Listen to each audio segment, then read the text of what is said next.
ਪਰਿਵਾਰ ਦੀ ਮਨੋਪਲੀ ਆ। ਪਰਿਵਾਰ ਨੇ ਕਬਜ਼ਾ ਕੀਤਾ ਹੋਇਆ ਅਕਾਲੀ ਦਲ ਤੇ ਪ੍ਰਬੰਧਕ ਕਮੇਟੀ ਤੇ ਅਕਾਲ ਤਖਤ ਤੇ ਉਹ ਮਨਮਾਨੀਆਂ ਕਰ ਰਹੇ ਜਿਹੜੇ ਸਾਡੇ ਲਈ ਪੰਜ ਪਿਆਰੇ ਨੇ ਜੀ, ਸਾਡੇ ਲਈ ਸਿੰਘ ਸਾਹਿਬ ਨੇ ਉਹਨਾਂ ਲਈ ਨੌਕਰ ਨੇ।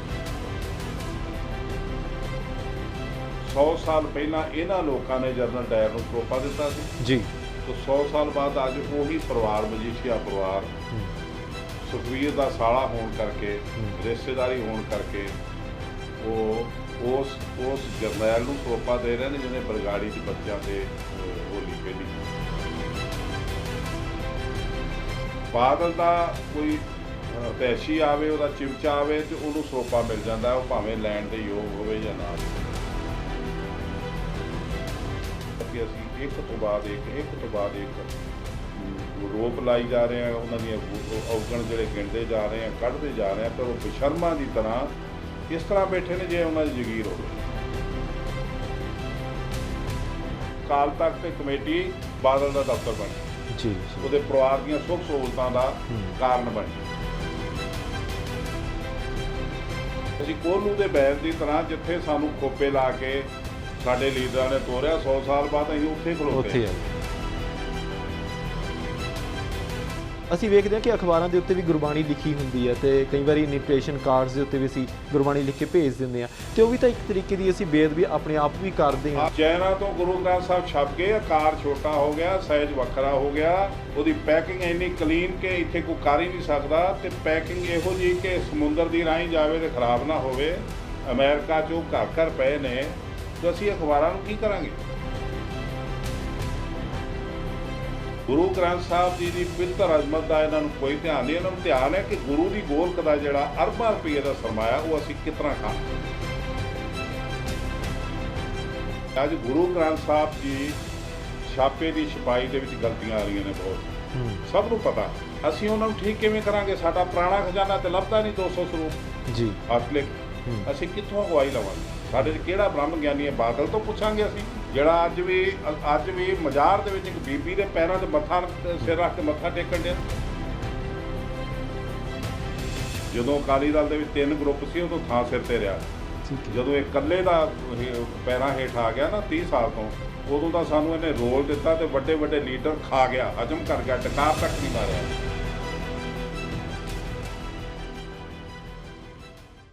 ਸਤਿ ਸ਼੍ਰੀ ਅਕਾਲ ਦੋਸਤੋ, ਤੁਸੀਂ ਵੇਖ ਰਹੇ ਹੋ ਨਿਰਪੱਖ ਪੋਸਟ ਤੇ ਮੈਂ ਹਾਂ ਮਨਦੀਪ ਸਿੰਘ।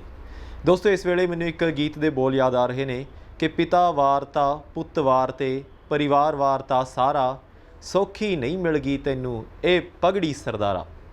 ਦੋਸਤੋ, ਪਗੜੀ ਦੀ ਅਹਿਮੀਅਤ ਕੀ ਹੁੰਦੀ ਹੈ ਇਹ ਉਹਨਾਂ ਤੋਂ ਪੁੱਛੋ ਜਿਨ੍ਹਾਂ ਨੇ ਜਾਨਾਂ ਵਾਰ ਕੇ ਇਹ ਪਗੜੀ, ਇਹ ਸਰਦਾਰੀ ਪ੍ਰਾਪਤ ਕੀਤੀ ਹੋਵੇ। ਪਰ ਅੱਜ ਕੱਲ੍ਹ ਅਸੀਂ ਵੇਖਦੇ ਹਾਂ ਕਿ ਰਾਜਨੀਤਿਕ ਗਲਿਆਰਿਆਂ ਦੇ ਵਿੱਚ, ਰਾਜਨੀਤਿਕ ਸਟੇਜਾਂ ਦੇ ਉੱਤੇ ਅਸੀਂ ਇੱਕ ਟੋਪੇ ਦੀ ਤਰ੍ਹਾਂ ਉਹਨਾਂ ਲੋਕਾਂ ਨੂੰ ਪੱਗ ਪਹਿਨਾ ਦਿੰਦੇ ਹਾਂ ਜਿਨ੍ਹਾਂ ਨੂੰ ਉਸ ਪਗੜੀ ਦੀ ਕਦਰ ਵੀ ਨਹੀਂ ਹੁੰਦੀ। ਦੋਸਤੋ, ਇਸ ਵਕਤ ਮੇਰੇ ਨਾਲ ਸਾਬਕਾ ਜਥੇਦਾਰ ਸ਼੍ਰੀ ਅਕਾਲ ਤਖਤ ਸਾਹਿਬ ਭਾਈ ਰਣਜੀਤ ਸਿੰਘ ਜੀ ਮੌਜੂਦ ਨੇ। ਗੱਲ ਕਰਨ ਦੀ ਕੋਸ਼ਿਸ਼ ਕਰਦੇ ਹਾਂ ਕਿ ਇਸ ਵੇਲੇ ਦਾ ਜੋ ਮਾਹੌਲ ਬਣਿਆ ਹੋਇਆ ਪੰਜਾਬ ਦਾ ਅਤੇ ਜੋ ਸਿਆਸੀ ਗਲਿਆਰਿਆਂ ਦੇ ਵਿੱਚ ਸਾਡੀ ਸਰਦਾਰੀ ਨੂੰ ਰੋਲਿਆ ਜਾ ਰਿਹਾ, ਇਸ ਸਭ ਦੇ ਉੱਤੇ ਅਸੀਂ ਗੱਲ ਕਰਨ ਦੀ ਕੋਸ਼ਿਸ਼ ਕਰਦੇ ਹਾਂ। ਵਾਹਿਗੁਰੂ ਜੀ ਕਾ ਖਾਲਸਾ, ਵਾਹਿਗੁਰੂ ਜੀ ਕੀ ਫਤਿਹ ਜੀ। ਸਿੰਘ ਸਾਹਿਬ, ਜਿਵੇਂ ਮੈਂ ਗੱਲ ਕੀਤੀ ਆ, ਸਭ ਤੋਂ ਪਹਿਲਾਂ ਤਾਂ ਮੈਂ ਗੱਲ ਇੱਥੋਂ ਹੀ ਸਟਾਰਟ ਕਰਨੀ ਚਾਹਾਂਗਾ। ਕਿਵੇਂ ਵੇਖਦੇ ਹਾਂ ਜੀ ਰਾਜਨੀਤਿਕ ਲੋਕਾਂ ਨੂੰ ਅਸੀਂ ਸਰੋਪੇ ਵੀ ਦੇ ਦਿੰਦੇ ਹਾਂ, ਪਗੜੀ ਪਹਿਨਾ ਦਿੰਦੇ ਹਾਂ ਟੋਪੀ ਦੀ ਤਰ੍ਹਾਂ, ਕਿਵੇਂ ਵੇਖਦੇ ਆ ਕਿ ਸਹੀ ਹੋ ਰਿਹਾ ਇਹ? ਦੇਖੋ, ਇੱਕ ਪਰਿਵਾਰ ਦੀ ਮਨੋਪਲੀ ਆ। ਪਰਿਵਾਰ ਨੇ ਕਬਜ਼ਾ ਕੀਤਾ ਹੋਇਆ ਅਕਾਲੀ ਦਲ ਤੇ ਪ੍ਰਬੰਧਕ ਕਮੇਟੀ ਤੇ ਅਕਾਲ ਤਖਤ ਤੇ ਉਹ ਮਨਮਾਨੀਆਂ ਕਰ ਰਹੇ ਨੇ। ਉਹ ਤਾਂ ਦਸਮ ਪਾਤਸ਼ਾਹ ਦੇ ਬੋਲਾਂ ਨੂੰ ਵਿਗਾੜਦੇ ਨੇ, ਉਹਨਾਂ ਨੂੰ ਅਧਿਕਾਰ ਮਿਲ ਗਿਆ ਨਿਸ਼ਚੈ ਕਰ ਅਰੁਣ ਜੇਤਲੀ ਕੀ ਜੀਤ ਕਰੋ। ਬਿਲਕੁਲ, ਉਹ ਬੋਲ ਵਿਗਾੜਦੇ ਨੇ ਭਾਈ ਸਾਹਿਬ ਭਾਈ ਨੰਦ ਲਾਲ ਜੀ ਵਰਗੇ ਮਹਾਂਪੁਰਖਾਂ ਦੇ ਜੀ। ਕਾਦਰੇ ਹਰਕਾਰ ਗੁਰੂ ਗੋਬਿੰਦ ਸਿੰਘ ਜੀ ਸ਼ਬਦ ਕਦੀ ਉਹਨਾਂ ਨੇ ਆਪਣੇ ਉਚਾਰਨ ਕੀਤੇ ਸੀ, ਤੇ ਅੱਜ ਬਾਦਸ਼ਾਹ ਦਰਵੇਸ਼ ਪ੍ਰਕਾਸ਼ ਸਿੰਘ ਬਾਦਲ ਭੁੰਦੜ ਸਾਹਿਬ ਕਹਿ ਰਹੇ ਨੇ। ਇਹਨਾਂ ਨੂੰ ਪੁੱਛਣ ਵਾਲਾ ਕੋਈ ਨਹੀਂ, ਕਿਉਂਕਿ ਉਹਨਾਂ ਨੇ ਤਨਖਾਹਾਂ ਤੇ ਰੱਖੇ ਹੋਏ ਨੇ ਅੱਗੇ ਗ੍ਰੰਥੀ ਜਿਹੜੇ ਸਾਡੇ ਲਈ ਪੰਜ ਪਿਆਰੇ ਨੇ ਜੀ, ਸਾਡੇ ਲਈ ਸਿੰਘ ਸਾਹਿਬ ਨੇ, ਉਹਨਾਂ ਲਈ ਨੌਕਰ ਨੇ ਜੀ। ਉਹਨੂੰ ਕਿਸੇ ਦਾ ਡਰ ਨਹੀਂ। ਉਹ 100 ਸਾਲ ਪਹਿਲਾਂ ਇਹਨਾਂ ਲੋਕਾਂ ਨੇ ਜਨਰਲ ਡਾਇਰ ਨੂੰ ਸਰੋਪਾ ਦਿੱਤਾ ਸੀ ਜੀ, ਤਾਂ 100 ਸਾਲ ਬਾਅਦ ਅੱਜ ਉਹੀ ਪਰਿਵਾਰ ਮਜੀਠੀਆ ਪਰਿਵਾਰ ਸੁਖਵੀਰ ਦਾ ਸਾਲਾ ਹੋਣ ਕਰਕੇ, ਰਿਸ਼ਤੇਦਾਰੀ ਹੋਣ ਕਰਕੇ ਉਹ ਉਸ ਜਰਨੈਲ ਨੂੰ ਸਰੋਪਾ ਦੇ ਰਹੇ ਨੇ ਜਿਹਨੇ ਬਰਗਾੜੀ 'ਚ ਬੱਚਿਆਂ ਤੇ ਹੋਲੀ ਖੇਡੀ, ਸ਼ਿਕਾਰ ਖੇਡਿਆ। 2 ਬੱਚਿਆਂ ਦੀਆਂ ਜਾਨਾਂ ਗਈਆਂ, 100 ਦੇ ਕਰੀਬ ਜ਼ਖਮੀ ਹੋਏ ਜੀ। ਉਹਨਾਂ ਨੂੰ ਉੱਥੇ ਅਖੰਡ ਪਾਠ ਉਹਨਾਂ ਦਾ ਰੱਖਿਆ ਜਾ ਰਿਹਾ ਜਿੱਥੇ ਹਰ ਸਿਮਰਤ ਤੋਂ ਬਿਨਾਂ ਕਿਸੇ ਦਾ ਨਹੀਂ ਰੱਖਿਆ ਜਾਂਦਾ। ਸ਼ਹੀਦ ਬਾਬਾ ਗੁਰਬਖਸ਼ ਸਿੰਘ ਦੀ ਮੁਕਾਮ ਤੇ, ਠੀਕ ਹੈ, ਉੱਥੇ ਉਹਦਾ ਅਖੰਡ ਪਾਠ ਵੀ ਰੱਖਿਆ ਜਾਂਦਾ, ਉੱਥੇ ਉਹਨੂੰ ਸਰੋਪਾ ਵੀ ਮਿਲਦਾ। ਤੋ ਇੱਥੇ ਬਾਦਲ ਦਾ ਕੋਈ ਹਤੈਸ਼ੀ ਆਵੇ, ਉਹਦਾ ਚਿਮਚਾ ਆਵੇ ਤੇ ਉਹਨੂੰ ਸਰੋਪਾ ਮਿਲ ਜਾਂਦਾ, ਉਹ ਭਾਵੇਂ ਲੈਣ ਦੇ ਯੋਗ ਹੋਵੇ ਜਾਂ ਨਾ ਹੋਵੇ। ਕੋਈ ਦੂਸਰਾ ਉਹਨਾਂ ਦਾ ਵਿਰੋਧੀ ਕੋਈ ਚਲੇ ਜਾਵੇ ਤੇ ਉਹਨੂੰ ਪ੍ਰਸ਼ਾਦ ਤੱਕ ਵੀ ਸ਼ਾਇਦ ਨਾ ਮਿਲੇ। ਤੋ ਇਹ ਦੇਖਣ 'ਚ ਸਾਰਾ ਕੁਝ ਸਪਸ਼ਟ ਹੈ ਸਾਰੇ ਕੋਲ, ਤੇ ਇਹ ਸਾਰਾ ਕੁਝ ਜਿਹੜਾ ਉਹਦੀ ਵਜ੍ਹਾ ਨਾਲ ਸਾਡੀ ਜਿਹੜੀ ਨਮੋਸ਼ੀ 'ਚ ਹੈ ਸਾਰੀ ਕੌਮ, ਸਾਡੀ ਕੋਈ ਰਵਾਇਤ, ਸਾਡੀ ਕੋਈ ਪਰੰਪਰਾ, ਸਾਡਾ ਕੋਈ ਸਿਧਾਂਤ ਬਚਿਆ ਨਹੀਂ, ਗੁਰੂ ਦਾ ਖਜ਼ਾਨਾ ਨਹੀਂ ਬਚਿਆ, ਪ੍ਰਬੰਧਕ ਕਮੇਟੀ ਦੀਆਂ ਜਾਂ ਅਕਾਲ ਤਖਤ ਦੀਆਂ ਪਰੰਪਰਾਵਾਂ ਨਹੀਂ ਬਚੀਆਂ। ਤੋ ਇਹਦੇ ਵਿੱਚ ਇਹੀ ਤਾਂ ਸਾਡੀ ਲੜਾਈ ਆ, ਇਹੀ ਸਾਡਾ ਸਾਰਾ ਕੁਛ ਆ ਵੀ ਅਸੀਂ ਇੱਕ ਤੋਂ ਬਾਅਦ ਇੱਕ ਰੋਪ ਲਾਈ ਜਾ ਰਹੇ ਹਾਂ, ਉਹਨਾਂ ਦੀਆਂ ਔਗਣ ਜਿਹੜੇ ਗਿਣਦੇ ਜਾ ਰਹੇ ਹਾਂ, ਕੱਢਦੇ ਜਾ ਰਹੇ ਹਾਂ, ਪਰ ਉਹ ਬੇਸ਼ਰਮਾਂ ਦੀ ਤਰ੍ਹਾਂ ਇਸ ਤਰ੍ਹਾਂ ਬੈਠੇ ਨੇ ਜੇ ਉਹਨਾਂ ਦੀ ਜਗੀਰ ਹੋਵੇ ਤੇ ਜਿਵੇਂ ਉਹਨਾਂ ਨੂੰ ਯਕੀਨ ਹੋਵੇ ਸਾਨੂੰ ਇੱਥੋਂ ਕੋਈ ਕੱਢ ਨਹੀਂ ਸਕਦਾ। ਪਰ ਪ੍ਰਮਾਤਮਾ ਬੜਾ ਬੇਅੰਤ ਆ, ਉਸ ਦੇ ਹੁਕਮ ਨਾਲ ਇਹ ਖਾਲਸਾ ਪੰਥ ਸਾਜਿਆ ਗਿਆ ਤੇ ਉਹਦੇ ਹੁਕਮ ਨਾਲ ਇਹ ਸੁਰੱਖਿਅਤ ਰਹੂਗਾ। ਭਾਈ ਸਾਹਿਬ, ਤੁਹਾਨੂੰ ਨਹੀਂ ਲੱਗਦਾ ਵੀ ਜਿੱਦਾਂ ਇਹ ਹੋਂਦ ਵਿੱਚ ਆਈ ਸੀਗੀ ਪਾਰਟੀ ਅਕਾਲੀ ਦਲ, ਵੀ ਮੁੜ ਕਿੜ ਕੇ ਅਸੀਂ ਉੱਥੇ ਆ ਗਏ ਹਾਂ ਚੱਕਰ ਕੱਟ ਕੇ, ਕਿ ਇਸ ਦਾ ਜਿਹੜੇ ਹਾਲਾਤ ਨੇ ਉਹੀ ਬਣ ਗਏ ਨੇ, ਸਾਰਾ ਕੁਝ ਸਿਰਫ ਇੱਕ ਪਾਰਟੀ ਦਾ ਨਾਂ ਹੀ ਕਾਇਮ ਰਿਹਾ ਉਹੀ, ਬਾਕੀ ਜੋ ਜਿੱਥੋਂ ਅਸੀਂ ਚੱਲੇ ਸੀ, ਜਿਨ੍ਹਾਂ ਕਰਕੇ ਪਾਰਟੀ ਉੱਭਰੀ ਸੀ, ਜਿਨ੍ਹਾਂ ਕਰਕੇ ਮਤਲਬ ਕਿ ਲੋੜ ਪਈ ਸੀ, ਉਹੀ ਹਾਲਾਤ ਮੁੜ ਕੇ ਬਣ ਗਏ ਨੇ, ਉਸ ਤਰੀਕੇ ਦਾ ਇੱਕ ਕਬਜ਼ਾ ਹੋ ਗਿਆ। ਤੇ ਤੁਸੀਂ ਗੱਲ ਕੀਤੀ ਹੈ ਨਿਜ਼ਾਮ ਦੀ, ਕੀ ਤੁਸੀਂ ਇਹ ਮੰਨਦੇ ਹੋ ਕਿ ਜਿਹੜੇ ਜਿੱਦਾਂ ਅਕਾਲ ਤਖਤ ਸਾਹਿਬ ਦੇ ਜਥੇਦਾਰ ਤੁਸੀਂ ਵੀ ਰਹੇ ਆ, ਅਕਾਲ ਤਖਤ ਸਾਹਿਬ ਦੇ ਜਿਹੜੇ ਜਥੇਦਾਰ ਹੋਣ, ਉਹ ਉਹਨਾਂ ਦੇ ਉੱਤੇ ਕਿਸੇ ਪਾਰਟੀ ਦਾ ਕਬਜ਼ਾ ਨਾ ਹੋਵੇ, ਜਿਹੜੀ ਉਹਨਾਂ ਦੀ ਸੈਲਰੀ ਵੀ ਬਣਦੀ ਆ, ਹਾਲਾਂਕਿ ਮੈਂ ਬਹੁਤ ਛੋਟਾ ਸ਼ਬਦ ਉਹਨਾਂ ਵਾਸਤੇ ਯੂਜ਼ ਕਰ ਰਿਹਾ, ਸੈਲਰੀ ਮੈਨੂੰ ਕਹਿਣਾ ਨਹੀਂ ਚਾਹੀਦਾ, ਪਰ ਇਹ ਇਸ ਤਰੀਕੇ ਦਾ ਨਿਜ਼ਾਮ ਹੈਗਾ। ਤੁਹਾਨੂੰ ਲੱਗਦਾ ਕਿ ਇਹ ਜਿਹੜੇ ਸ਼੍ਰੋਮਣੀ ਗੁਰਦੁਆਰਾ ਪ੍ਰਬੰਧਕ ਕਮੇਟੀ ਹੈ ਉਸ ਤੋਂ ਵੀ ਇੱਕ ਓਪਨ ਹੋਣੀ ਚਾਹੀਦੀ ਹੈ ਜਿਹੜੀ ਅਕਾਲ ਤਖਤ ਸਾਹਿਬ ਜੀ ਦੀ ਪਦਵੀ ਹੈਗੀ ਹੈ? ਨਾ ਜੀ, ਜਿਹੜੀ ਤੁਸੀਂ ਕਰ ਰਹੇ ਹੋ ਤੁਹਾਨੂੰ ਮਹਿਸੂਸ ਹੋ ਰਿਹਾ ਵੀ ਸੈਲਰੀ ਸ਼ਬਦ ਕਹਿੰਦੇ ਆ ਜੀ, ਇਹ ਅਸਲ ਵਿੱਚ ਕੁਦਰਤੀ ਹੈ, ਕਿਉਂਕਿ ਇਹ 5 ਪਿਆਰੇ ਸਿਲੈਕਸ਼ਨ ਸੀ, ਇਹ ਪਾਤਸ਼ਾਹੀ ਸੀ ਜੀ, ਇਹ ਗੁਰੂ ਗੋਬਿੰਦ ਸਿੰਘ ਜੀ ਦਾ ਸਰੀਰ ਸੀ, ਉਹਨੂੰ ਕੋਈ ਤਨਖਾਹ ਨਹੀਂ ਦੇ ਸਕਦਾ ਜੀ। ਜਿਨ੍ਹਾਂ ਦੇ ਕੋਲ ਪ੍ਰਸ਼ਾਦਾ ਛਕਣ ਨੂੰ ਹੈਗਾ, ਸੰਤੋਖ ਆ, ਉਹ ਬਿਨਾਂ ਤਨਖਾਹ ਤੋਂ ਉਹਨਾਂ ਨੇ ਕੌਮ ਦੀ ਸਵਾਰੀ ਆ ਜੀ, ਇਤਿਹਾਸ ਰਚੇ ਨੇ ਜੀ। ਅੱਜ ਜੇ ਤੁਸੀਂ ਕਹੋ ਤਨਖਾਹ ਲੈ ਕੇ ਹੀ ਤੁਸੀਂ ਕਾਰਜ ਪੂਰੇ ਕਰ ਸਕਦੇ ਹੋ ਤੇ ਝੂਠ ਆ। ਤਨਖਾਹ ਲੈਣ ਵਾਲਾ ਸਾਡਾ ਸਰਕਾਰੀ ਸਰਵੈਂਟ ਤੋਂ ਵੀ ਨਿੱਘਰ ਚੁੱਕੀ ਜਿਹੜੀ ਪ੍ਰਣਾਲੀ ਉਹਦੇ ਵਿੱਚ ਬੈਠਾ ਜਥੇਦਾਰ ਜੀ, ਦਿਹਾੜੀ ਤੇ। ਮੈਨੂੰ 2-2.5 ਸਾਲ, 2.25 ਸਾਲ ਮੈਂ ਰਿਹਾ ਜਥੇਦਾਰ ਜੀ। ਕਿਸੇ ਦੀ ਹਿੰਮਤ ਨਹੀਂ ਪਈ ਮੈਨੂੰ ਕਹਿਣ ਦੀ ਕਿ ਤੁਹਾਡੀ ਤਨਖਾਹ ਕਿੱਥੇ ਪਾਈਏ ਜੀ, ਕਿਉਂਕਿ ਉਹ ਜਾਣਦੇ ਸੀ ਵੀ ਇਹਨੂੰ ਜਥੇਦਾਰੀ ਦੇ ਨਿਯਮ ਪਤਾ ਨਹੀਂ, ਇਹਨੂੰ ਪਤਾ ਜਥੇਦਾਰੀ ਹੁੰਦੀ ਕੀ ਹੈ ਜੀ। ਸਾਨੂੰ ਕਿਸੇ ਦੀ ਹਿੰਮਤ ਨਹੀਂ ਪਈ। ਅੱਜ ਪ੍ਰਬੰਧਕ ਕਮੇਟੀ, ਸਭ ਤੋਂ ਜ਼ਿਆਦਾ ਪ੍ਰਬੰਧਕ ਕਮੇਟੀ ਦੇ ਖਿਲਾਫ ਮੈਂ ਬੋਲ ਰਿਹਾ ਜੀ, ਉਹਨਾਂ ਦੇ ਜਿਹੜੇ ਆਚਰਣ ਕਰਕੇ, ਉਹਨਾਂ ਦੀ ਕਰਪਸ਼ਨ ਕਰਕੇ, ਉਹ ਉੱਤੇ ਬਾਦਲ ਦਾ ਕਬਜ਼ਾ ਕਰਕੇ। ਪਰ ਮੈਨੂੰ ਕੋਈ ਪ੍ਰਬੰਧਕ ਕਮੇਟੀ ਦੀ ਜੇ ਰਜਿਸਟਰਾਂ 'ਚੋਂ ਕੱਢ ਕੇ ਦਿਖਾ ਦੇ ਕਿ ਰਣਜੀਤ ਸਿੰਘ ਨੇ 2.5 ਸਾਲ 'ਚ ਕਦੀ 5 ਰੁਪਏ ਦੀ ਸਲਿੱਪ 'ਤੇ ਵੀ ਸਾਈਨ ਕੀਤੇ ਹੋਣ। ਇਹ ਗੁਰੂ 'ਤੇ ਯਕੀਨ ਚਾਹੀਦਾ, ਭਰੋਸਾ ਚਾਹੀਦਾ, ਸਭ ਕੁਛ ਮਿਲਦਾ, ਇੱਜ਼ਤ ਮਿਲਦੀ ਆ ਤੁਹਾਨੂੰ, ਸਾਰਾ ਕੁਛ ਜੋ ਦੁਨੀਆ 'ਚ ਰਹਿਣ ਲਈ ਸੁੱਖ ਸਹੂਲਤਾਂ ਚਾਹੀਦੀਆਂ ਮਿਲਦੀਆਂ ਨੇ ਜੀ। ਜ਼ਰੂਰੀ ਨਹੀਂ ਤੁਸੀਂ ਵੇਖ ਕੇ ਤਨਖਾਹ ਲੈ ਕੇ ਕਰੋ ਜੀ। ਤੋ ਜਿਹੜੇ ਤਨਖਾਹ ਲੈ ਕੇ ਕਰਦੇ ਨੇ ਉਹ ਰੋਟੀਆਂ ਕਾਰਨ ਤਾਲ ਪੂਰਦੇ ਪਏ ਨੇ, ਪਰ ਕੌਮ ਨਾਲ ਧਰੋਹ ਹੋ ਰਿਹਾ। ਸਭ ਤੋਂ ਵੱਡਾ ਧਰੋਹ ਇਹ ਆ ਕਿ ਇਹ ਸਿਧਾਂਤ ਸੀ, ਇਹ ਨੌਕਰੀ ਬਣ ਗਈ, ਸਰਕਾਰੀ ਨੌਕਰੀ ਬਣ ਗਈ। ਸਿਧਾਂਤ ਬਣਾਏ ਸੀ 10ਮ ਪਾਤਸ਼ਾਹ ਨੇ, ਬਿਲਕੁਲ ਇਹ ਲਈ ਨੌਕਰੀ ਬਣਾਈ ਤੇ ਕਮੇਟੀ ਬਣਾਈ, ਪ੍ਰਬੰਧਕ ਕਮੇਟੀ ਬਣਾਈ, ਇਹ ਬਣਾਈ ਪਾਰਲੀਮੈਂਟ ਨੇ, ਸਰਕਾਰ ਨੇ, ਠੀਕ ਹੈ। ਸਰਕਾਰ ਦਾ ਐਕਟ ਤੇ ਗੁਰੂ ਦੇ ਸਿਧਾਂਤ 'ਚ ਜ਼ਮੀਨ ਅਸਮਾਨ ਦਾ ਫਰਕ ਹੈ। ਅੱਜ ਜਿਹੜਾ ਐਕਟ ਆ ਉਹ ਗੁਰੂ ਦੇ ਸਿਧਾਂਤ ਤੇ ਹੈਵੀ ਹੋ ਗਿਆ ਜੀ। ਅੱਜ ਬਾਬੇ ਕਿਆਂ ਦੀ ਸਰਕਾਰ ਦੀਨ ਦੀ ਪਾਤਸ਼ਾਹੀ ਨੂੰ ਦੁਨੀਆ ਦੀ ਸਰਕਾਰ ਚਲਾ ਰਹੀ। ਮੈਂ ਮੋਟੇ ਰੂਪ 'ਚ ਕਹਾਂ ਕਿ 10ਮ ਪਾਤਸ਼ਾਹ ਦੀ ਸਰਕਾਰ ਨੂੰ ਔਰੰਗਜ਼ੇਬ ਦੀ ਸਰਕਾਰ ਚਲਾ ਰਹੀ। ਤੁਹਾਨੂੰ ਸਮਝ ਆ ਜਾਊਗੀ ਜੀ। ਇਹ ਸਾਡੇ ਨਾਲ ਹੋ ਰਿਹਾ ਜੀ। ਤੋ ਇਹ ਜਿਸ ਤਰ੍ਹਾਂ ਗੁਰਬਾਣੀ 'ਚ ਕਬੀਰ ਜੀ ਨੇ ਕਿਹਾ ਨਾ, ਕਬੀਰ ਕਹੋ ਕਬੀਰ ਪ੍ਰਗਟ ਭਈ ਖੇਡ, ਲੈ ਲੈ ਕੋ ਚੁੰਗੇ ਨਿਤ ਭੇਡ ਜੀ। ਬਿਲਕੁਲ ਸੁਤ ਮਕਲਾਈ ਆਪਣੀ ਮਾਓ, ਜਿਵੇਂ ਮਾਂ ਦਾ ਮਕਲਾਵਾ ਪੁੱਤ ਲੈ ਕੇ ਜਾ ਰਿਹਾ, ਜੱਗੋਂ 13ਵੀਂ ਗੱਲ ਹੋ ਰਹੀ ਜੀ। ਤੋ ਇਹਦੇ 'ਚ ਹੁਣ ਸਮਾਂ ਆ ਗਿਆ ਸਿੱਖ ਸੰਗਤ ਜਿਹੜੀ ਆ ਉਹ ਆਪਣਾ ਹਿਸਾਬ ਕਿਤਾਬ ਕਲੀਅਰ ਕਰਕੇ ਇਸ ਪਰਿਵਾਰ ਨੂੰ ਅਲਵਿਦਾ ਆਖੇ ਤੇ ਦਸਮ ਪਾਤਸ਼ਾਹ ਦੇ ਅਕਾਲੀ ਬਾਗ ਨੂੰ ਹਰਾ ਭਰਾ ਕਰੇ, ਆਪਣਾ ਸਹਿਯੋਗ ਦੇ ਕੇ ਜੀ। ਪਰੰਪਰਾਵਾਂ ਬਚਣ, ਸਿਧਾਂਤ ਬਚਣ, ਅਕਾਲ ਤਖਤ ਆਜ਼ਾਦ ਹੋਵੇ, ਪੰਥ ਤੇ ਗ੍ਰੰਥ ਦਾ ਰੁਤਬਾ ਆਜ਼ਾਦ ਹੋਵੇ, ਉਹਨੂੰ ਕੋਈ PM ਤੇ CM ਹਟਾ ਨਾ ਸਕੇ, ਗੁਰੂ ਦੀ ਗੋਰਖ ਗਰੀਬ ਦਾ ਮੂੰਹ ਬਣੇ, ਗਰੀਬ ਬੱਚਿਆਂ ਦੀ ਐਜੂਕੇਸ਼ਨ ਲਈ ਉਥੋਂ ਸਾਨੂੰ ਜਸਟਿਸ ਮਿਲੇ, ਗਰੀਬ ਬੱਚਿਆਂ ਨੂੰ ਆਸ ਹੋਵੇ ਮੇਰੇ ਪਿਤਾ ਦਾ ਘਰ ਆ, ਮੈਂ ਡਾਕਟਰ ਬਣਨਾ ਬਣ ਸਕਦਾ, ਮੈਂ ਇੰਜੀਨੀਅਰ ਬਣਨਾ ਤੇ ਬਣ ਸਕਦਾ, ਮੈਂ ਜੱਜ ਬਣਨਾ ਤੇ ਬਣ ਸਕਦਾ, ਇਹਨਾਂ ਮਾਣ ਹੋਵੇ ਗਰੀਬ ਬੱਚੇ ਨੂੰ ਜੀ, ਤਾਂ ਸਾਡੀ ਇਹ ਗੁਰੂ ਨਾਨਕ ਦੀ ਸੱਚੀ ਸਰਕਾਰ ਆਪਣੀ ਥਾਂ ਤੇ ਹੁੰਦੀ ਹੈ। ਜੀ ਭਾਈ ਸਾਹਿਬ, ਜਿੱਦਾਂ ਹੁਣ ਇਲੈਕਸ਼ਨ ਦਾ ਐਲਾਨ ਵੀ ਕਰ ਦਿੱਤਾ ਗਿਆ ਕਿ ਹੋ ਸਕਦਾ ਕਿ ਅਗਲੇ ਸਾਲ ਇਲੈਕਸ਼ਨ ਹੋਣ, ਤੁਹਾਡੇ ਮਾਈਂਡ ਦੇ ਵਿੱਚ ਕੋਈ ਰੋਡ ਮੈਪ ਹੈਗਾ ਵੀ ਕਿਸ ਤਰੀਕੇ ਦੇ ਨਾਲ ਜਿਹੜੀ ਹੈਗੀ, ਕਿਉਂਕਿ ਜੇ ਇੱਕ ਹੁਣ ਮੰਨ ਲਓ ਅਕਾਲੀ ਦਲ ਨੇ ਕਬਜ਼ਾ ਕੀਤਾ ਹੋਇਆ, ਮੰਨ ਲਓ ਕਿਸੇ ਹੋਰ ਪਾਰਟੀ ਦਾ ਬਾਅਦ 'ਚ ਕਬਜ਼ਾ ਹੋ ਜਾਂਦਾ ਹੈ, ਤੇ ਵੈਸੇ ਇਸ ਤਰੀਕੇ ਨਾਲ ਤਾਂ ਅਸੀਂ ਨਿਕਲ ਨਹੀਂ ਪਾਵਾਂਗੇ, ਫਿਰ ਕੋਈ ਰੋਡ ਮੈਪ ਤੁਹਾਡੇ ਮਾਈਂਡ ਦੇ ਵਿੱਚ ਹੈਗਾ? ਤੁਸੀਂ ਸੋਚਿਆ ਵੀ ਕਿਸ ਤਰੀਕੇ ਦੇ ਨਾਲ ਕੋਈ ਵਿਉਂਤਬੰਦੀ ਘੜੀ ਜਾਵੇ? ਦੇਖੋ, ਇੱਕ ਨਾ ਜਦੋਂ ਜਿਹੜਾ ਸਾਡਾ ਸਿਸਟਮ ਹੈ ਨਾ, ਇੱਕ ਪਰਿਵਾਰ ਦੇ ਕਬਜ਼ੇ 'ਚ ਹੈ ਅਕਾਲੀ ਦਲ ਦੀ ਰਾਹੀਂ ਜੀ। ਉਹ ਪਰਿਵਾਰ ਜਦੋਂ ਵਿੱਚੋਂ ਨਿਕਲਦਾ ਹੈ ਤੇ ਸਾਰਾ ਕੁਝ ਵਿਕੇਂਦਰੀਕਰਨ ਹੋਊਗਾ। ਠੀਕ ਹੈ। ਵੱਖਰੇ ਵੱਖਰੇ ਧਾਰਮਿਕ ਤੌਰ ਤੇ ਇੱਕ ਸੰਸਥਾ ਦੇ ਵਿੱਚ ਕੋਈ ਰਿਟਾਇਰ ਇੰਜੀਨੀਅਰ ਆਪਣੀਆਂ ਸੇਵਾਵਾਂ ਪ੍ਰਗਟ ਕਰੂਗਾ ਤੇ ਸਹੂਲਤਾਂ ਦਊਗਾ ਸੰਗਤ ਨੂੰ ਤੇ ਸੇਵਾ ਕਰੂਗਾ, ਜਸ ਖੱਟੂਗਾ ਜੀ। ਕੋਈ ਰਿਟਾਇਰ ਜੱਜ ਆਪਣੇ ਤੌਰ ਤੇ ਸਲਾਹ ਦਊਗਾ, ਕੋਈ ਰਿਟਾਇਰ ਜਰਨਲ ਆਪਣੇ ਤੌਰ ਤੇ ਸੇਵਾਵਾਂ ਦਊਗਾ ਤੇ ਆਨਰੇਰੀ ਸੇਵਾ ਕਰਕੇ ਆਪਣੇ ਆਪ ਨੂੰ ਵਡਭਾਗਾ ਸਮਝੂਗਾ। ਅੱਜ ਪ੍ਰੋਬਲਮ ਇਹ ਆ ਕਿ ਇੱਕ ਪਰਿਵਾਰ ਕਿਸੇ ਦੀ ਐਂਟਰੀ ਨਹੀਂ ਹੋਣ ਦੇਣ ਡਿਆ, ਕਿਸੇ ਬੁੱਧੀਜੀਵੀ ਦੀ, ਕਿਸੇ CA ਦੀ। ਅੱਜ CA 1-1 ਰੁਪਈਆ ਤਨਖਾਹ ਲੈ ਕੇ ਉੱਥੇ ਸੇਵਾ ਕਰਨੀ ਚਾਹੁੰਦੇ ਨੇ, ਅੱਜ 1 ਕਰੋੜ ਰੁਪਈਆ ਤਨਖਾਹ ਦੇ ਰਹੇ ਨੇ ਬੋਲੀ ਨੂੰ। ਨਹੀਂ, ਇਹ 'ਚ ਕੋਈ ਸ਼ੱਕ ਨਹੀਂ ਹੈਗਾ ਕਿ ਬੁੱਧੀਜੀਵੀ ਬਾਹਰ ਵੀ ਬੈਠੇ ਆ, ਸਾਡੀ ਕੌਮ 'ਚ ਬੁੱਧੀਜੀਵੀਆਂ ਦੇ ਘਾਟਾ ਕੋਈ ਨਹੀਂ ਹੈਗਾ ਔਰ ਸੇਵਾ ਕਰਨ ਨੂੰ ਤਿਆਰ ਹੈ। ਇਹ ਜਿਹੜਾ ਬੁੱਧੀਜੀਵੀ ਇਹਨਾਂ ਦਾ ਬਾਦਲ ਆ, ਉਹਨੂੰ ਲੱਗਦਾ ਕਿ ਮੇਰੇ ਤੋਂ ਇਲਾਵਾ ਕਿਸੇ ਦੀ ਕੋਈ ਵੈਲਿਊ ਨਹੀਂ, ਜੋ ਮੈਂ ਕਹਾਂ ਉਹੀ ਹੋਵੇ। ਯਤੀਮ ਜਿਹਾ ਲੱਭਦੇ ਨੇ ਪ੍ਰਧਾਨ ਜਿਹੜਾ ਇਹਦੇ ਅੱਗੇ ਬੋਲ ਨਾ ਸਕੇ, ਯਤੀਮ ਜਿਹਾ ਲੱਭਦੇ ਨੇ ਜਿਹੜਾ ਜਥੇਦਾਰ ਹੋਵੇ, ਜਿਹੜਾ ਸੱਤ ਕਰਦਾ ਅੱਗੇ ਪਿੱਛੇ ਤੁਰਿਆ ਫਿਰੇ, ਪਰਿਵਾਰ ਦੀਆਂ ਜੁੱਤੀਆਂ ਝਾੜਦਾ ਫਿਰੇ ਜੀ। ਤੋ ਸਾਡੀ ਕੌਮ ਦਾ ਬਣਨਾ ਕੀ ਹੈ? ਸਾਡੀ ਕੌਮ ਆਈ ਸੀ, ਗੁਰੂ ਨਾਨਕ ਸਾਹਿਬ ਨੇ ਬਣਾਇਆ ਸੀ ਸਾਨੂੰ ਸਿੱਖ ਸਟੂਡੈਂਟ, ਸਿਖਿਆਰਥੀ ਜੀ।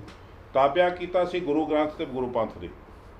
ਗੁਰੂ ਗ੍ਰੰਥ ਤੇ ਗੁਰੂ ਪੰਥ ਦਾ ਮਕਾਮ ਹੈ ਅਕਾਲ ਤਖਤ ਸਾਹਿਬ ਜੀ। ਅਕਾਲ ਤਖਤ ਸਾਹਿਬ ਤੇ ਸਾਡਾ ਪੰਥ ਤੇ ਗ੍ਰੰਥ ਦਾ ਸਿਧਾਂਤ ਸੁਤੰਤਰ ਹੋਵੇ ਤੇ ਸਾਰੀ ਕੌਮ ਉਹਦੀ ਛਤਰ ਛਾਇਆ ਹੇਠ ਆਉਂਦੀ ਹੈ ਜੀ। ਤੋ ਮਾਣ ਕਰਦੇ ਨੇ ਆਪਣੇ ਆਪ ਨੂੰ ਸਿੱਖ ਕਹਿਣ ਅਖਾਉਣ 'ਚ। ਪਰ ਅੱਜ ਅਸੀਂ ਖਵਾ ਰਹੇ, ਮੈਂ ਕਾਂਗਰਸੀ ਹਾਂ, ਮੈਂ ਅਕਾਲੀ ਹਾਂ, ਮੈਂ ਆਮ ਆਦਮੀ ਪਾਰਟੀ ਨਾਲ, ਮੈਂ ਬਸਪਾ 'ਚ ਹਾਂ। ਅਸੀਂ ਵੰਡੇ ਗਏ। ਵੰਡਣ ਵਾਲੀਆਂ ਸਾਡੀਆਂ ਇਹ ਤਾਕਤਾਂ ਨੇ, ਪੋਲੀਟੀਕਲ ਤਾਕਤਾਂ ਨੇ ਜੀ। ਸਵਾਰਥ ਲਈ ਸਾਡੀ ਕੌਮ ਨੂੰ ਵੰਡਤਾ। ਕੌਮ ਸਾਡੀ ਮੱਥਾ ਉੱਥੇ ਟੇਕੀ ਜਾਂਦੀ ਹੈ, ਪੈਸੇ ਉੱਥੇ ਪਾਈ ਜਾਂਦੀ ਹੈ ਤੇ ਆਮ ਆਦਮੀ ਤੇ ਕਾਂਗਰਸ ਦੇ ਸੋਲੇ ਗਾਈ ਜਾਂਦੀ ਹੈ ਤੇ ਉਹ ਅਕਾਲ ਤਖਤ ਤੇ ਕਮੇਟੀ ਬਾਦਲ ਦਾ ਦਫ਼ਤਰ ਬਣ ਗਈ ਜੀ ਜੀ। ਉਹਦੇ ਪਰਿਵਾਰ ਦੀਆਂ ਸੁੱਖ ਸਹੂਲਤਾਂ ਦਾ ਕਾਰਨ ਬਣ ਗਈ। ਭਾਈ ਸਾਹਿਬ, ਤੁਸੀਂ ਇਸ ਚੀਜ਼ ਨੂੰ ਕਿਵੇਂ ਵੇਖਦੇ ਆ ਕਿ ਪਿਛਲੇ ਸਮੇਂ ਦੇ ਵਿੱਚ ਜੋ ਕਿਰਦਾਰ ਰਿਹਾ ਹੈ ਸ਼੍ਰੀ ਅਕਾਲ ਤਖਤ ਸਾਹਿਬ ਜੀ ਦੇ, ਕੁਝ ਜਥੇਦਾਰ ਇਸ ਤਰੀਕੇ ਦੇ ਆਏ ਸਨ ਕਿ ਨਾਅਰੇ ਵੀ ਦੇਣੇ ਪਏ ਸਾਨੂੰ ਕਿ ਅਕਾਲ ਤਖਤ ਮਹਾਨ ਹੈ, ਜਥੇਦਾਰ ਬੇਈਮਾਨ ਹੈ, ਇਸ ਤਰੀਕੇ ਦੇ ਕਿ ਅਕਾਲ ਤਖਤ ਸਾਹਿਬ ਤਾਂ ਮਹਾਨ ਹੀ ਨੇ। ਪਰ ਕਿਤੇ ਨਾ ਕਿਤੇ ਤੁਹਾਨੂੰ ਲੱਗਦਾ ਕਿ ਜਦੋਂ ਇਸ ਤਰੀਕੇ ਦੇ ਕਰੈਕਟਰ ਆ ਜਾਂਦੇ ਨੇ ਇਹੋ ਜਿਹੀਆਂ ਉੱਚ ਪਦਵੀਆਂ ਤੇ, ਤਾਂ ਕਿਤੇ ਨਾ ਕਿਤੇ ਆਮ ਲੋਕਾਂ ਦੇ ਵਿੱਚ ਜਿਹੜੀ ਬਿਰਤੀ ਬਣੀ ਹੁੰਦੀ ਆ ਉਹਨੂੰ ਸੱਟ ਜ਼ਰੂਰ ਲੱਗਦੀ ਹੈ ਕਿਤੇ ਨਾ ਕਿਤੇ।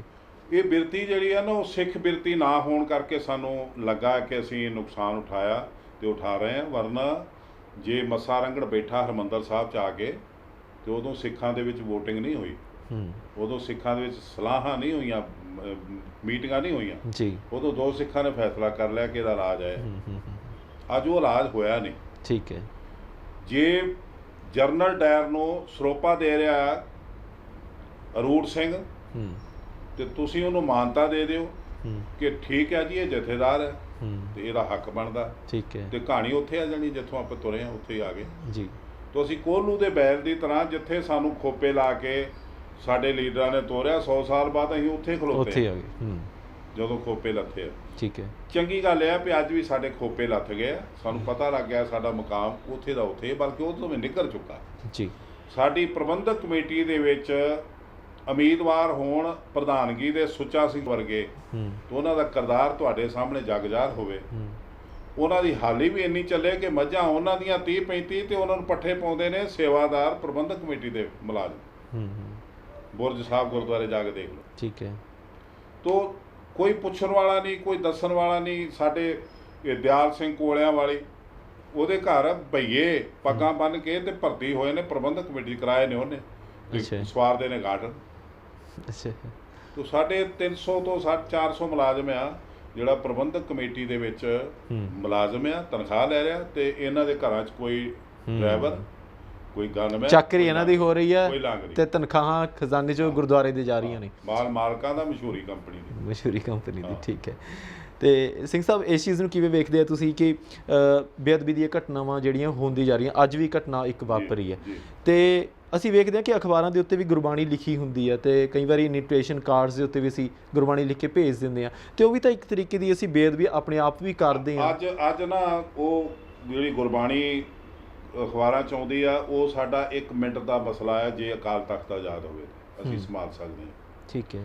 ਸਾਨੂੰ ਲੱਗਾ ਕਿ ਮੈਰਿਜ ਪੈਲਸ ਦੇ ਵਿੱਚ ਬਾਥਰੂਮਾਂ ਦੇ ਵਿੱਚ ਸ਼ਲਫਾਂ ਪਾ ਕੇ, ਛੋਟੇ ਛੋਟੇ ਸਟੋਰਾਂ 'ਚ ਸ਼ਲਫਾਂ ਪਾ ਗੁਰੂ ਗ੍ਰੰਥ ਸਾਹਿਬ ਰੱਖੇ ਹੋਏ ਨੇ, ਤੇ ਜਦੋਂ ਬਰਾਤ ਆਉਂਦੀ ਆ ਤੇ ਇੱਕ ਭਾਈ ਲੈ ਆਉਂਦੇ ਨੇ ਤੇ ਉਹਨੂੰ ਉਹ ਪ੍ਰਕਾਸ਼ ਕਰ ਦਿੰਦਾ, ਤੇ ਉੱਥੇ ਸ਼ਰਾਬੀ ਤੇ ਉੱਥੇ ਕਬਾਬੀ, ਉੱਥੇ ਹੱਡੀਆਂ ਪਈਆਂ ਹੁੰਦੀਆਂ ਜੀ, ਬੇਅਦਬੀ ਹੋ ਰਹੀ ਜੀ। ਸਾਨੂੰ ਪਤਾ ਲੱਗਾ, ਅਸੀਂ ਗੁਰਮਤਾ ਕਰ ਦਿੱਤਾ। ਠੀਕ ਹੈ। 22-23 ਸਾਲ ਹੋ ਗਏ, ਕਿਸੇ ਨੇ ਹਿੰਮਤ ਨਹੀਂ ਕੀਤੀ ਮੈਰਿਜ ਪੈਲਸ ਦੇ ਵਿੱਚ ਗੁਰੂ ਗ੍ਰੰਥ ਸਾਹਿਬ ਜਾਣ ਜੀ। ਮੰਨਿਆ ਲੋਕਾਂ ਨੇ।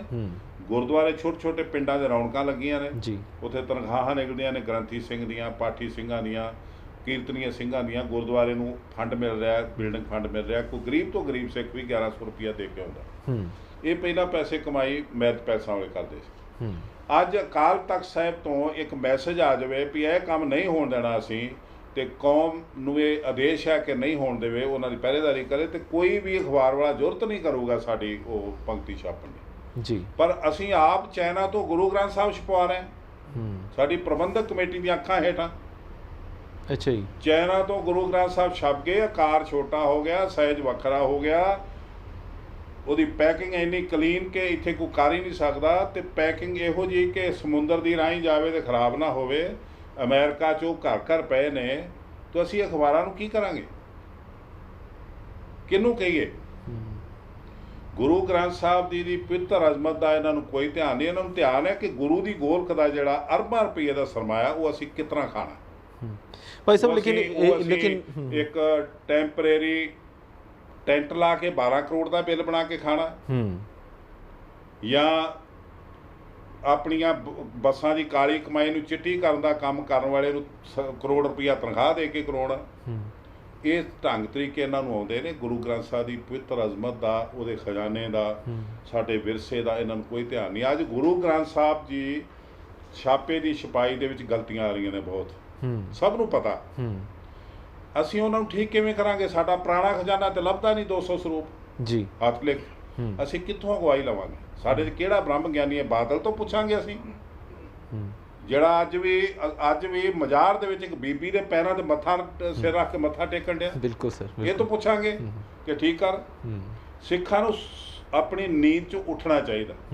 ਨੌਜਵਾਨ ਵੀਰ ਨੇ ਇਹ ਜਿਹੜੀਆਂ ਦਾੜੀਆਂ ਕੱਟ ਕੇ ਤੇ ਵਾਲ ਵੰਨ-ਸੁਵੰਨੇ ਬਣਾਉਂਦੇ, ਇਹਨਾਂ ਨੂੰ ਮੇਰੀ ਹੱਥ ਜੋੜ ਕੇ ਬੇਨਤੀ ਕਿ 10ਮ ਪਾਤਸ਼ਾਹ ਦੇ 7 ਤੇ 9 ਸਾਲ ਦੇ ਬੱਚਿਆਂ ਨੇ ਸ਼ਹਾਦਤਾਂ ਦਿੱਤੀਆਂ ਨੇ ਜੀ, ਤਾਂ ਇਹ ਧਰਮ ਹੋਂਦ 'ਚ ਰਿਹਾ, ਤਾਂ ਸਾਡੇ ਸਿਰ ਤੇ ਦਸਤਾਰ ਹੈ, ਤਾਂ ਸਾਡੀ ਸਿੱਖ ਕੌਮ ਦਾ ਵਜੂਦ ਹੈ। ਉਸ ਵਜੂਦ ਨੂੰ ਤੁਸੀਂ ਸੰਭਾਲਣਾ ਹੈ, ਗੁਰੂ ਗ੍ਰੰਥ ਸਾਹਿਬ ਦੀ ਪਵਿੱਤਰ ਅਜ਼ਮਤ ਨੂੰ ਸੰਭਾਲਣਾ ਹੈ। ਸਿਰਫ ਸਰੂਪ ਠੀਕ ਕਰ ਲਓ, ਕਿਉਂਕਿ ਹੁਣ ਵੋਟ ਉਹੀ ਪਾ ਸਕਦਾ ਜਿਹੜਾ ਸਾਬਤ ਸੂਰਤ ਹੈ ਜੀ। ਸਿੰਘ ਸਾਹਿਬ, ਵੈਸੇ ਮੈਂ ਪੁੱਛਣਾ ਚਾਹਾਂਗਾ ਜੀ, ਤੁਸੀਂ ਇਸ ਚੀਜ਼ ਨੂੰ ਠੀਕ ਮੰਨਦੇ ਆ ਕਿ ਜਿਹੜੀ ਉੱਚ ਪਦਵੀਆਂ ਦੀ ਜਿਹੜੀ ਅਸੀਂ ਸਿਲੈਕਸ਼ਨ ਕਰਦੇ ਹਾਂ ਵੀ ਉਹਦੀ ਵੋਟਿੰਗ ਰਾਹੀਂ ਹੋਣੀ ਚਾਹੀਦੀ ਆ, ਜਾਂ ਸਿਲੈਕਟ ਕਰਨਾ ਚਾਹੀਦਾ? ਉਹਨੂੰ ਤੁਸੀਂ ਕਿੱਦਾਂ ਵੇਖਦੇ? ਜਿਹੜਾ ਅੱਜ ਅਸੀਂ ਸਾਰਾ ਕੁਝ ਨਹੀਂ ਸੁਧਾਰ ਸਕਦੇ, ਜਦੋਂ ਅਸੀਂ ਜਿਹੜੀ ਪ੍ਰਬੰਧਕ ਕਮੇਟੀ ਦੀ ਵੋਟਿੰਗ ਆ, ਇਹਦੇ ਵਿੱਚ ਹਿੱਸਾ ਲੈ ਕੇ ਜਿੰਨੀ ਦੇਰ ਅਸੀਂ ਪ੍ਰਬੰਧਕ ਕਮੇਟੀ ਦਾ ਚਾਰਜ ਨਹੀਂ ਲੈਂਦੇ, ਉਨੀ ਦੇਰ ਤਾਂ ਅਸੀਂ ਕਿ ਅਕਾਲ ਤਖਤ ਦਾ ਸਿਧਾਂਤ ਨਹੀਂ ਠੀਕ ਕਰ ਸਕਦੇ, ਆਜ਼ਾਦ ਨਹੀਂ ਕਰ ਸਕਦੇ। ਠੀਕ ਹੈ। ਕਿਉਂਕਿ ਉਹਦੇ ਅੰਡਰ ਹੈ, ਆਪੇ ਕਰ ਲਈ ਉਹ ਪ੍ਰੀਅਮ ਬਣਾ ਕੇ। ਇਹ ਕਦੀ ਵੀ ਅੰਗਰੇਜ਼ਾਂ ਨੇ ਅਕਾਲ ਤਖਤ ਅੰਡਰ ਨਹੀਂ ਕੀਤਾ ਪ੍ਰਬੰਧਕ ਕਮੇਟੀ ਦੇ, ਬਲਕਿ ਅਕਾਲ ਤਖਤ ਦੇ ਜਥੇਦਾਰ ਨੂੰ ਇਹ ਸੰਵਿਧਾਨ ਫੜਾਇਆ ਸੀ ਹੱਥ 'ਚ। ਠੀਕ ਹੈ। ਤੇ ਉਹ ਜਥੇਦਾਰ ਦੀਆਂ ਚਿੱਠੀਆਂ ਦੇ ਜਵਾਬ ਨੇ ਆਪਸ ਵਿੱਚ ਦੀ ਅੰਗਰੇਜ਼ਾਂ ਨੂੰ। ਅੱਛਾ ਜੀ। ਜਥੇਦਾਰ ਅਕਾਲ ਤਖਤ ਨੂੰ ਮਾਲਕ ਸਮਝ ਕੇ ਉਹਨਾਂ ਨੇ ਸੰਵਿਧਾਨ ਪੇਸ਼ ਕੀਤਾ ਸੀ। ਅੱਜ ਉਹ ਨੌਕਰ ਬਣਿਆ ਹੋਇਆ ਤੇ ਮਾਲਕਾਂ ਦਾ ਹੁਕਮ ਮੰਨ ਰਿਹਾ। ਮਤਲਬ ਕਿ ਅੰਗਰੇਜ਼ਾਂ ਨੇ ਵੀ ਇੰਨਾ ਬੁਰਾ ਹਾਲ ਨਹੀਂ ਕੀਤਾ ਸੀਗਾ ਸਾਡਾ, ਨਹੀਂ ਕੀਤਾ ਜਿੰਨਾ ਸਾਡੇ ਆਪਣਿਆਂ ਨੇ ਕਰ ਲਿਆ। ਇਹਨਾਂ ਨੇ ਉਪ ਨਿਯਮ ਬਣਾ ਕੇ ਇੱਕ ਤੇ ਬਾਬਾ ਬੁੱਢਾ ਦੀ ਪਦਵੀ ਨੂੰ, ਜਿਹੜੀ ਪਦਵੀ ਸੀ ਗੁਰੂ ਅਰਜਨ ਦੇਵ ਜੀ ਨੇ ਬਣਾਈ, 98 ਸਾਲ ਦੇ ਬਾਬਾ ਬੁੱਢਾ ਨੂੰ ਬਿਠਾਇਆ ਜੀ, ਉਹਨੂੰ 58 ਸਾਲ ਦਾ ਰਿਟਾਇਰ ਕਰਕੇ ਅਪਮਾਨ ਕੀਤਾ ਜੀ। ਬਿਲਕੁਲ ਬਿਲਕੁਲ, ਇਹ ਵੀ ਆਪਣੇ ਆਪ 'ਚ ਬੜੀ ਸੋਚਣ ਵਾਲੀ ਗੱਲ ਹੈ ਕਿ ਬਾਬਾ ਬੁੱਢਾ ਜੀ ਦੀ ਉਮਰ ਉਸ ਵੇਲੇ ਕਿੰਨੇ ਬਜ਼ੁਰਗ ਸਨ ਉਹ, ਜੀ। ਔਰ ਹੁਣ ਜਿਹੜੀ ਆ ਉਮਰ 58 ਸਾਲ ਕਰਤੀ ਹੈ ਰਿਟਾਇਰਮੈਂਟ ਦੀ। ਵਾਕਈ ਤੁਸੀਂ ਬਿਲਕੁਲ ਲਾਜ਼ਮੀ ਗੱਲ ਕੀਤੀ ਹੈ। ਹੁਣ 100 ਸਾਲ ਦਾ ਜਿਹੜਾ ਬੁੱਢਾ ਨਾ ਉਹ ਕਹਿੰਦਾ ਮੈਂ ਜੇ ਸੀਐਮ ਬਣਨਾ, ਬਿਲਕੁਲ ਉਹ ਸੀਐਮ ਬਣ ਸਕਦਾ। ਬਿਲਕੁਲ। ਤੇ ਸਾਡੀ ਪਰੰਪਰਾ ਦੇ ਵਿੱਚ ਹਰਮੰਦਰ ਸਾਹਿਬ ਬੈਠ ਕੇ 58 ਸਾਲ ਦਾ ਗ੍ਰੰਥੀ ਮੁਖਵਾਕ ਨਹੀਂ ਲੈ ਸਕਦਾ। ਬਿਲਕੁਲ ਨਹੀਂ, ਇਹ ਸੋਚਣ ਵਾਲੀ ਗੱਲ ਹੈ। ਸੰਗਤਾਂ ਵੀ ਸੋਚਣਗੀਆਂ ਜ਼ਰੂਰ। ਇਹ ਤੁਸੀਂ ਬੜੀ ਵਾਜਬ ਗੱਲ ਕੀਤੀ ਹੈ ਔਰ ਸ਼ਾਇਦ ਇਸ ਬੰਨੇ ਸ਼ਾਇਦ ਕਿਸੇ ਦਾ ਧਿਆਨ ਵੀ ਨਹੀਂ ਹਾਲੇ ਤੱਕ ਗਿਆ ਹੋਣਾ ਜੀ। ਤੇ ਸਿੰਘ ਸਾਹਿਬ, ਤੁਸੀਂ ਜਿੱਦਾਂ ਹੁਣ ਸਮੇਂ ਦੀ ਗੱਲ ਕੀਤੀ ਸੀ ਕਿ ਬੇਅਦਬੀਆਂ ਦੀ ਗੱਲ ਕੀਤੀ ਆ, ਤੇ ਪਿੱਛੇ ਜੇ ਬੇਅਦਬੀਆਂ ਜਿੱਦਾਂ ਹੁੰਦੀ ਸੁਮੇਧ ਸੈਣੀ ਦਾ ਵੀ ਨਾ ਗੱਲ ਮੈਂ ਜਿਹੜੀ ਉਹ ਆਪਾਂ ਨਿਕਲ ਗਏ ਉਹ ਚੋਂ, ਇਹ ਜਿਹੜੀ ਤੁਸੀਂ ਕਹਿ ਰਹੇ ਹੋ ਨਾ ਇਹ ਬੇਅਦਬੀ ਠੀਕ ਹੋ ਜਾਊਗੀ, ਲੇਕਿਨ ਅੱਜ ਜਿਹੜੀ ਬੇਅਦਬੀ ਹੋਈ ਆ ਸਰਹੰਦ ਦੇ ਕੋਲ ਜੀ, ਉਹ ਬੰਦਾ ਫੜ ਲਿਆ, ਹਾਂਜੀ, ਇਹਨੇ ਲੌਂਗੋਵਾਲ ਦੱਸੇ ਤੇ ਆਪ ਕਾਰਵਾਈ ਕਰੂਗਾ। ਇਹ ਪੁਲਿਸ ਨੂੰ ਕੇਸ ਨਹੀਂ ਦੇਣਾ ਚਾਹੀਦਾ ਜੀ। ਇਹ ਸਮਰੱਥ ਹੈ ਇਸ ਨੂੰ ਸੁਲਝਾ ਲੂਗਾ ਇਸ ਮਸਲੇ ਨੂੰ।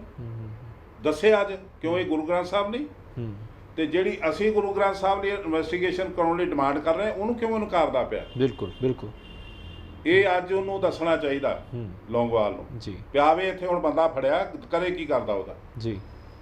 ਜੇ ਪੁਲਿਸ ਨੂੰ ਨਹੀਂ ਦੇਣੀ ਕਾਰਵਾਈ ਤੇ ਕਿਹਨੂੰ ਦੇਈਏ ਅਸੀਂ ਜੀ। ਬਿਲਕੁਲ ਬਿਲਕੁਲ। ਤੇ ਹੁਣ ਜਿੱਦਾਂ ਪਿੱਛੇ ਜੇ ਗੱਲਾਂ ਚੱਲੀਆਂ ਸੀਗੀਆਂ, ਤੁਸੀਂ ਦੱਸਿਆ ਸੀਗਾ ਬਾਬਲ ਕਲਾਂ ਦਾ ਵੀ ਤੁਸੀਂ ਜ਼ਿਕਰ ਕੀਤਾ ਕਿ ਗੋਲੀਆਂ ਚਲਾਤੀਆਂ ਉੱਥੇ, ਤੇ ਸੁਮੇਧ ਸੈਣੀ ਖਾਸ ਤੌਰ ਦੇ ਉੱਤੇ, ਤੁਹਾਨੂੰ ਕੀ ਲੱਗਦਾ ਕਿ ਜਿਹੜੇ ਅਕਾਲੀ ਦਲ ਸੀਗਾ ਉਸ ਵਕਤ ਸੱਤਾ ਦੇ ਵਿੱਚ ਅਕਾਲੀ ਦਲ ਸੀਗਾ, ਕਿ ਇਸ ਤਰੀਕੇ ਦੀਆਂ ਪਾਰਟੀਆਂ ਇੰਨੇ ਹੱਦ ਤੱਕ ਵੀ ਗਿਰ ਜਾਂਦੀਆਂ ਨੇ ਕਿ ਇਸ ਤਰੀਕੇ ਦਾ ਹੁਕਮ ਦੇ ਦੇਣ ਕਿ ਤੁਸੀਂ ਧਰਨਾ ਚੱਕ ਦਿਓ ਸੜਕ ਤੋਂ, ਵੀ ਜੇ ਗੋਲੀਆਂ ਚਲਾਉਣੀ ਪੈ ਗਈ ਤਾਂ ਚਲਾ ਦਿਓ, ਕੋਈ ਚੱਕਰ ਨਹੀਂ ਹੈਗਾ। ਤੁਹਾਨੂੰ ਲੱਗਦਾ ਕਿ ਇੱਥੋਂ ਤੱਕ ਜਦੋਂ ਪਰਮਾਤਮਾ ਮੱਤ ਮਾਰ ਦਿੰਦਾ ਉਦੋਂ ਭੈ ਭਾਵਨੀ ਖਤਮ ਹੋ ਜਾਂਦੀ, ਪਰਮਾਤਮਾ ਦਾ ਡਰ ਖਤਮ ਹੋ ਜਾਂਦਾ, ਉਦੋਂ ਫਿਰ ਉਹ ਸਮਝਦਾ ਕਿ ਮੈਂ ਰੱਬ ਹਾਂ, ਇਹ ਹੋਰ ਕੋਈ ਰੱਬ ਨਹੀਂ ਹੈਗਾ ਜੀ। ਉਦੋਂ ਫਿਰ ਉਹ ਆਪਣਾ ਹੁਕਮ ਵਰਤਾਉਂਦਾ।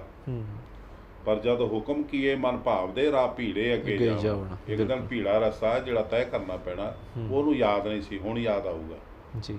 ਹੁਣ ਉਹਨੂੰ ਸੈਣੀ ਵੀ ਯਾਦ ਕਰਾਊਗਾ ਜਦੋਂ ਅੰਦਰ ਜਾਊਗਾ ਨਾ, ਉਹ ਹੋ ਸਕਦਾ ਯਾਦ ਕਰਾ ਦੇ, ਉਹ ਦੱਸ ਦੇਵੇ ਜੱਜ ਨੂੰ ਵੀ ਮੈਨੂੰ ਤੇ ਹੁਕਮ ਦੇਣ ਵਾਲਾ ਬੁੱਢਾ ਸੀ ਜੀ, ਤੇ ਉਹਦਾ ਪੁੱਤਰ ਸੀ, ਕਹਿੰਦੇ ਸਾਨੂੰ ਸੜਕ ਸਾਫ਼ ਚਾਹੀਦੀ ਆ, ਅਸੀਂ ਕੁਝ ਨਹੀਂ ਜਾਣਦੇ, ਹੋ ਸਕਦਾ ਉਹ ਕਹਿ ਦੇਵੇ।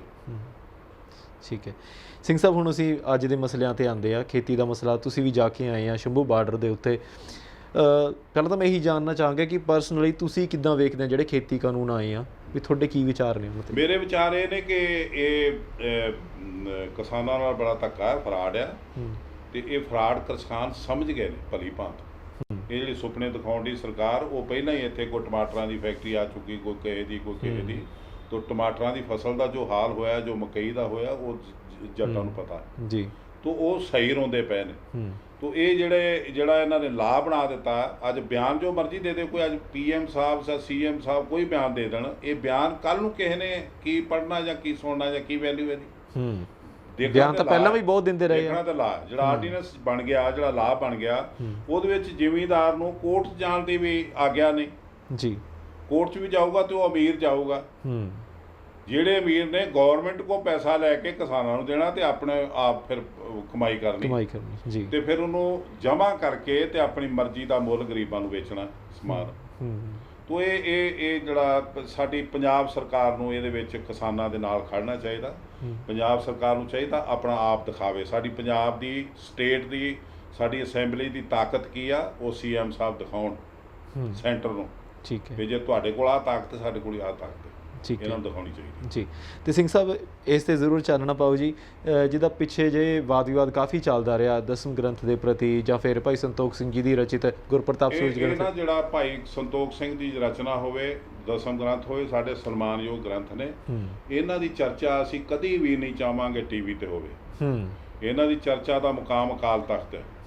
ਅਕਾਲ ਤਖਤ ਜਿਹੜਾ ਉਹ ਸੁਤੰਤਰ ਨਹੀਂ, ਆਪਣੀ ਹੋਂਦ 'ਚ ਨਹੀਂ, ਪਰ ਆਊਗਾ, ਅੱਜ ਨਹੀਂ ਤੇ ਕੱਲ ਆਊਗਾ। ਤੁਸੀਂ ਚਾਹੁੰਦੇ ਹੋ ਕਿ ਥੋੜੀ ਜਿਹੀ ਸੰਜੀਦਗੀ ਦੇ ਨਾਲ ਹੋਵੇ? ਬਾਦਲ ਨੇ ਕਬਰ 'ਚ ਪੈਣਾ, ਅਕਾਲ ਤਖਤ ਨੇ ਨਹੀਂ ਪੈਣਾ। ਠੀਕ ਹੈ, ਅਕਾਲ ਤਖਤ ਜਦੋਂ ਵੀ ਸੁਤੰਤਰ ਹੋਊਗਾ, ਸਾਡੇ ਕੋਲ ਬੁੱਧੀਜੀਵੀ, ਸਾਡੇ ਕੋਲ ਵਿਦਵਾਨਾਂ ਦਾ ਘਾਟ ਨਹੀਂ, ਸਾਡੇ ਕੋਲ ਪੈਸੇ ਦੀ ਕਮੀ ਨਹੀਂ, ਸਾਡੇ ਕੋਲ ਪ੍ਰਸ਼ਾਦਿਆਂ ਦੀ ਘਾਟ ਨਹੀਂ। ਅਸੀਂ ਉੱਥੇ ਰੱਖ ਕੇ ਵਿਦਵਾਨਾਂ ਨੂੰ ਮਹੀਨਾ 2 ਮਹੀਨੇ ਟਾਈਮ ਦੇ ਸਕਦੇ ਹਾਂ।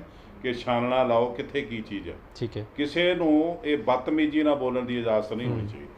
ਸਿੰਘ ਸਾਹਿਬ ਬਸ ਮੇਰਾ ਇਹੀ ਮਕਸਦ ਸੀਗਾ ਕਿ ਜਿਸ ਤਰੀਕੇ ਨਾਲ ਅਸੀਂ ਹੁਣ ਸੁਣਦੇ ਹਾਂ, ਕਿਉਂਕਿ ਕਈਆਂ ਨੇ ਤਾਂ ਸ਼ਾਇਦ ਉਹਨਾਂ ਦੇ ਦਰਸ਼ਨ ਵੀ ਨਹੀਂ ਕੀਤੇ ਹੁੰਦੇ ਉਹਨਾਂ ਗ੍ਰੰਥਾਂ ਦੇ, ਉਹੀ ਬੋਲਦੇ ਨੇ, ਉਹੀ ਜ਼ਿਆਦਾ ਬੋਲਦੇ ਨੇ ਜਿਨ੍ਹਾਂ ਨੇ ਦਰਸ਼ਨ ਨਹੀਂ ਕੀਤੇ, ਤੇ ਉਹੀ ਜ਼ਿਆਦਾ ਬੋਲਦੇ ਨੇ। ਪਰ ਮੈਂ ਤੁਹਾਨੂੰ ਫਿਰ ਅਪੀਲ ਕਰਦਾ, ਕਵੀ ਸੰਤੋਖ ਸਿੰਘ ਜੀ ਵਰਗਾ ਕਵੀ ਕੋਈ ਸਾਡੀ ਸਿੱਖ ਹਿਸਟਰੀ 'ਚ ਨਹੀਂ ਹੋਇਆ।